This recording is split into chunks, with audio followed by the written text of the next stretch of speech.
C'est un plaisir de nous recevoir encore chez vous à la maison. Si les pasteurs et les appelés au ministère font le live, parce que pour eux c'est un métier, mais nous sommes de la trempe de Bartimée. Je ne peux pas ne pas me taire et ne pas parler de celui qui, après un bon bout de temps, je criais vers lui et a ramené mes deux yeux. Voilà pourquoi je parle pour lui.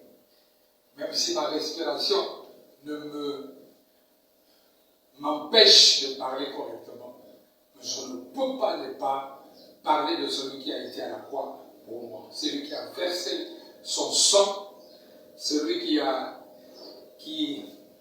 rendu disponible son onction et sa puissance en mon égard.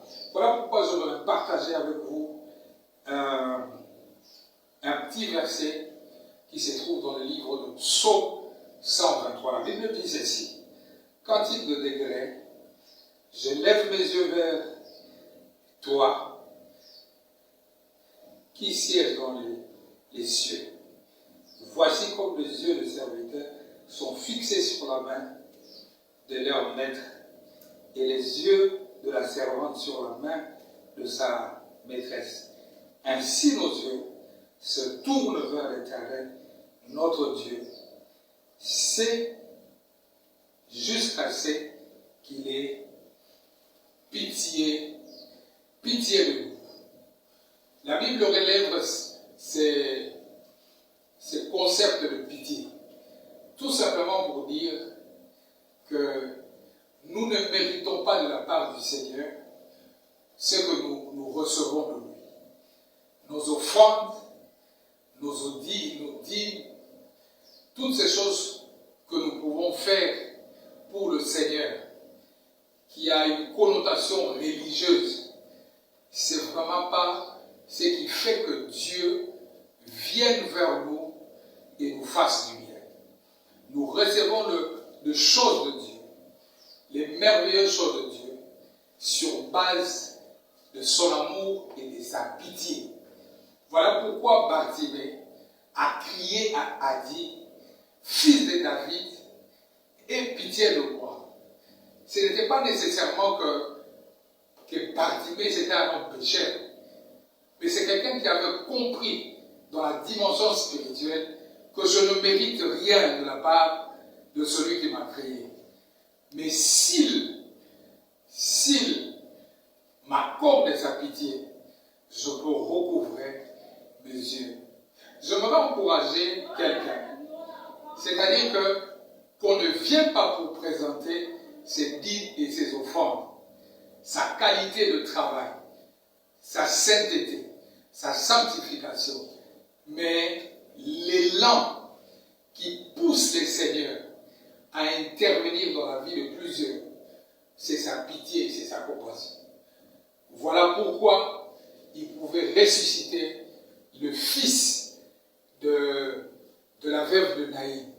La Bible dit qu'il y ait compassion et il ramena à la vie la femme de cette veuve.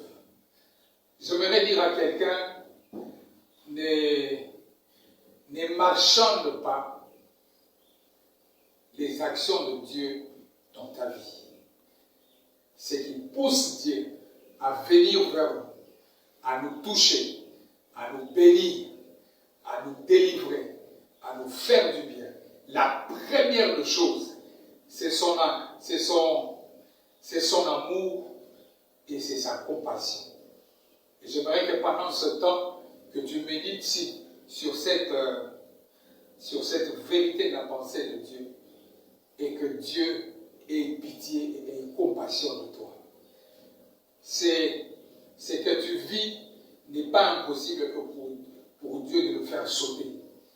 Il n'y a rien qui soit impossible à Dieu. Dieu est au-dessus de sa création. Ce qu'il a créé, il peut le réparer. Ce qu'il a créé, il peut le recréer. Il peut le reparer et il peut et changer.